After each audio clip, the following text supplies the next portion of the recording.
s'intéresser. Cette fois-ci, nous allons nous intéresser à une école d'ailleurs qui s'est bien implantée. 18 ans déjà d'existence, mine de rien. Oui, 18 ans. 18 ans. Donc nous allons nous intéresser au programme, au projet de l'École supérieure algérienne des affaires. Le directeur de l'école est présent parmi nous ce matin, à savoir M. Kalim Kared. Bonjour. Bonjour, bienvenue à vous. Merci à vous. Là, ici le alors on disait 18 ans d'existence. 18 ans, c'est jeune ou pour une école ou... Ben, on estime qu'il y a eu assez d'accumulation pour dire que c'est voilà, on est sur la majorité. Voilà. Elle est majeure. Alors, 18 ans plus tard, il faut dire que c'est une école quand même de laquelle on parle beaucoup. C'est une école très dynamique, c'est une école qui suscite beaucoup l'intérêt des étudiants, mais aussi des chefs d'entreprise, mais aussi les cadres d'entreprise qui veulent aussi développer un petit peu leurs compétences dans le domaine des affaires, n'est-ce pas? Excellent, merci de me tendre la pêche parce qu'on oublie souvent que l'ESA, l'École supérieure algérienne des affaires, fruit d'un accord intergouvernemental, a été construite dès le début pour participer à construire et à développer la capacité managériale du pays. Oui. Et donc elle s'adressait en priorité, en primauté aux entreprises. Aux entreprises. Donc nous avons commencé avec des masters et plutôt du MBA, l'executive MBA, Master in Business Administration, ainsi que de la formation continue. Et nous sommes passés de quelques dizaines d'étudiants il y a 18 ans à plus de 800 étudiants inscrits en licence. C'est un programme qui a commencé à 6 ans. Des MBA, des masters qui sont toujours là, des MBA, des executive MBA et beaucoup de formations continues. Aujourd'hui, l'ESA forme 2500 cadres par an, ce qui est un chiffre appréciable et qui ne s'arrêtera d'augmenter, Inch'Allah.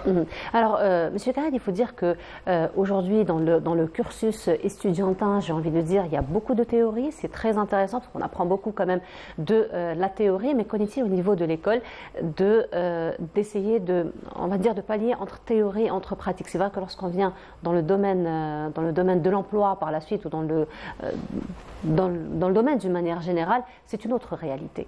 Donc, bah écoutez, en fait, l'ESA poursuit en toute cohérence avec les orientations du ministère de l'Enseignement supérieur d'aller de plus en plus vers le développement de la capacité managériale ou plutôt de l'esprit entrepreneurial auprès des étudiants. Donc c'est quelque chose qu'on voit aujourd'hui à travers les dernières décisions ministérielles, la 1275 par exemple, un diplôme, une start-up.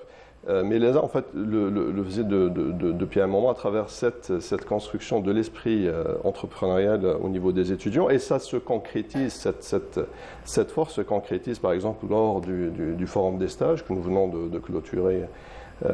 C'est sur une journée, ça s'est déroulé le 13 décembre.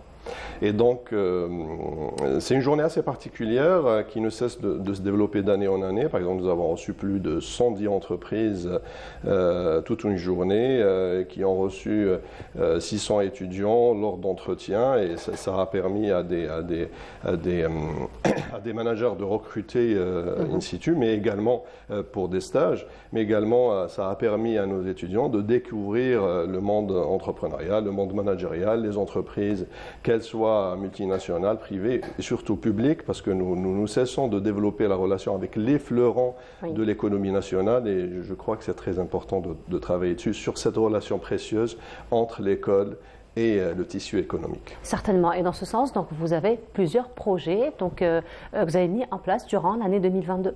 Écoutez, je salue les équipes parce que nous avons organisé un déjeuner de fin d'année avec le staff, avec les enseignants.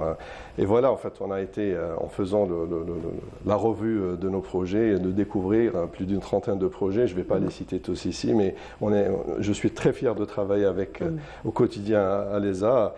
Avec des gens très très engagés. Ça nous a permis par exemple de digitaliser l'école, par exemple sur la partie admission. Nous sommes passés de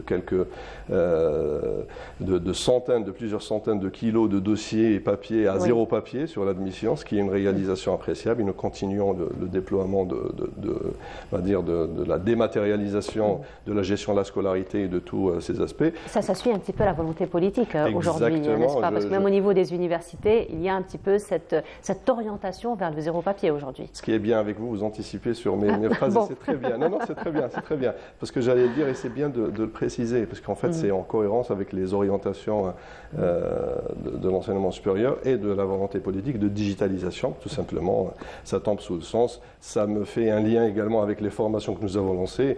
Le 8 décembre, nous avons organisé une journée de lancement sous le parrainage du ministère du ministre de l'économie du savoir et des startups. Nous avons lancé une nouvelle formation, c'est un Essential of MBA Digital and Governance qui adresse les cadres qui soient dans les institutions, ou dans les entreprises économiques, afin comment le dire, de manière un peu de les muscler sur un certain nombre de skills.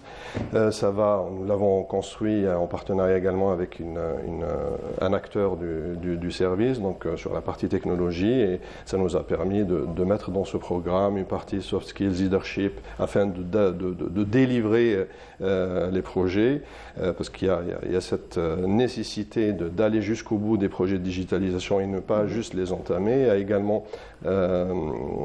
Ça adresse également la partie droit des affaires, mais également de droit de tout ce qui est RGDP, tout ce qui concerne le e-commerce.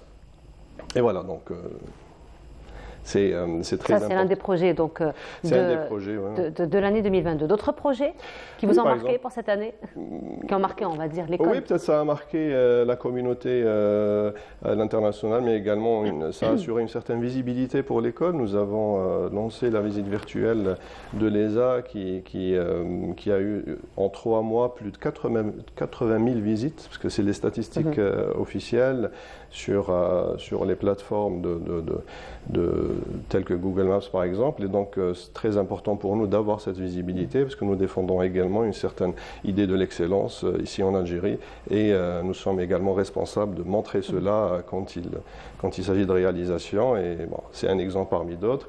Nous avons également organisé une cérémonie la plus importante de l'histoire de l'école, parce que ça concernait après 2 ans de Covid. Il était important de célébrer les diplômés, donc nous avons organisé à l'Opéra d'Alger un lieu de culture d'excellence avec une cérémonie qui a regroupé plus de 500 diplômés avec leurs parents. Il y a également le master énergie et stratégique. Nous avons lancé il y a 2 mois déjà, et nous avons des demandes de plus en plus pour continuer à recruter dessus. Ça adresse, on va dire, les cadres afin de rapporter un plus. Nous avons des cadres extraordinaires sur l'énergie, et l'objectif du programme, qui est de niveau international, c'est d'apporter cette capacité à situer les besoins de l'Algérie sur l'échiquier international, notamment durant cette période que nous vivons, et donc apporter cette lecture géostratégique de l'énergie dans le contexte qui est le nôtre. Alors, M. Garrett, justement, nous étions en train de parler de cette volonté politique pour renforcer encore une fois le tissu économique. Aujourd'hui, une stratégie très intéressante au profit des étudiants est en train de s'installer, notamment les incubateurs au niveau des universités, pour permettre aux étudiants donc, de réaliser des projets, de réaliser des entreprises. Quel est l'apport de l'école aujourd'hui des affaires dans le renforcement de ce tissu particulièrement, parce qu'aujourd'hui, les jeunes, ils ont beaucoup de belles idées, il manque un petit peu d'encadrement, il manque un petit peu d'expérience dans l'entrepreneuriat. Écoutez, comme preuve que de constater qu'il y a de plus en plus de start-up, notamment celles qui ont réussi sur le marché, qui sont tenues ou dirigées par des anciens de l'école, parce que nous avons un tissu d'alumni, les anciens de l'école de l'ESA, qui est très important, avec qui nous essayons de garder contact autant que faire se peut. Et pour donner l'exemple justement, par exemple le jour du Forum des stages, il y a eu des chefs d'entreprise, et notamment des responsables de start-up qui sont des anciens de l'école. Et donc, ce qui est important de savoir, c'est qu'avant tout, une start-up, c'est un esprit. C'est un esprit qu'on cultive. Ce n'est pas les dispositifs d'accompagnement sont très très importants, et ces dernières années ont prouvé qu'il y a eu un effort extraordinaire pour maturer l'écosystème. Et ça passe par le cadre réglementaire, entre autres, qui a évolué, par les dispositifs de soutien. Mais quoi de plus important que de développer justement cette volonté de faire au niveau des étudiants, mais également au niveau des apprenants, parce qu'il ne faut pas oublier que nous formons également des MBA et des exec MBA qui sont d'un certain âge ou d'un âge certain, et ça leur permet justement d'aller jusqu'au bout de leurs idées, et notamment créer des startups au sens hypercroissance, scalabilité, et avec un vrai effet, un levier de croissance important. Et toutes ces connaissances sont accumulées au niveau de l'école parce qu'il y a des enseignements de qualité. Ça nous permet également de travailler sur leur singularité. Parce que le plus important dans la construction de l'homme ou de la femme de demain, notamment les entrepreneurs, c'est d'avoir ce bagage culturel. Et donc ça va nous permettre peut-être, si vous souhaitez également, de parler d'un certain nombre de projets, notamment les conférences de l'excellence, notamment des activités culturelles qui se déroulent au niveau de l'école, les clubs scientifiques. Justement, j'allais vous faire intervenir par rapport au club scientifique. D'ailleurs, nous avons reçu le club scientifique de l'ESA ici même sur notre plateau. Alors justement, les clubs aujourd'hui, même si c'est un travail de bénévolat, même si c'est un travail plutôt, on va dire, associatif, mais il faut dire que les clubs scientifiques donnent quand même des compétences, renforcent aussi, on va dire, l'engagement, la personnalité de l'étudiant lui-même, mais tout se fait par l'encadrement de l'école, n'est-ce pas ? Justement, en fait, là, nous sommes en fait au niveau de la direction de l'école et avec le soutien de notre conseil d'administration, c'est de mettre à disposition de nos étudiants le cadre idoine idéal afin de s'épanouir et notamment intellectuellement. Et le plus important, à mon sens, c'est également de cultiver cette singularité. Ça passe par des événements de qualité. Ça me permet de parler justement des conférences de l'excellence. Nous avons reçu durant cette année Omar Aktouf, Amin Kouedel, pour faire le parallèle entre le leadership et le métier de maestro. Nordin Taibi, qui est le CEO de Yassir également, est passé pour parler de son expérience.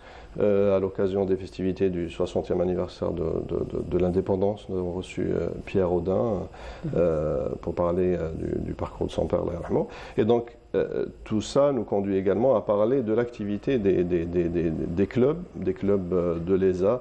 Ils ne sont pas que scientifiques au business, parce qu'il y a des clubs qui travaillent autour du business, autour du cinéma, autour de l'art.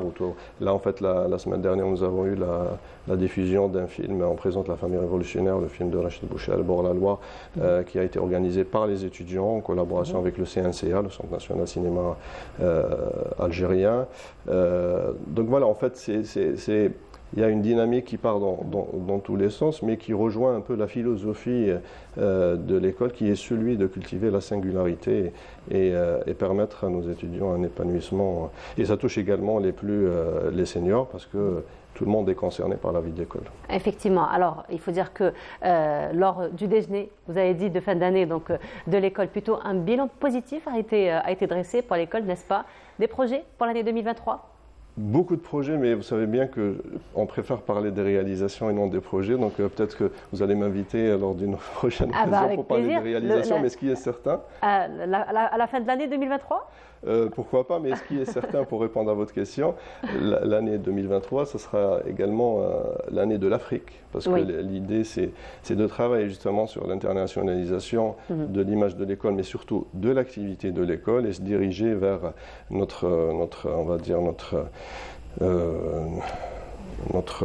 espace naturel qui est l'Afrique et la Méditerranée, mais en priorité l'Afrique, parce que nous avons un rôle à jouer, notamment en termes de formation, et faire, pourquoi pas, réaliser de l'export de services. Donc c'est de la formation à destination d'un certain nombre de pays, et nous croyons en ça. Alors on se donne rendez-vous à la fin de l'année 2023 pour revenir sur les réalisations. Avec grand plaisir. En tout cas, merci beaucoup à vous, Monsieur Kalim Karet, d'avoir été parmi nous ce matin. Je rappelle, vous êtes directeur de l'École supérieure algérienne des affaires. Merci encore une fois et meilleurs vœux. Bonne année. Bonne année, meilleurs vœux. Une semaine avant. Bonne fête de fin d'année à tout le monde. Merci beaucoup à vous.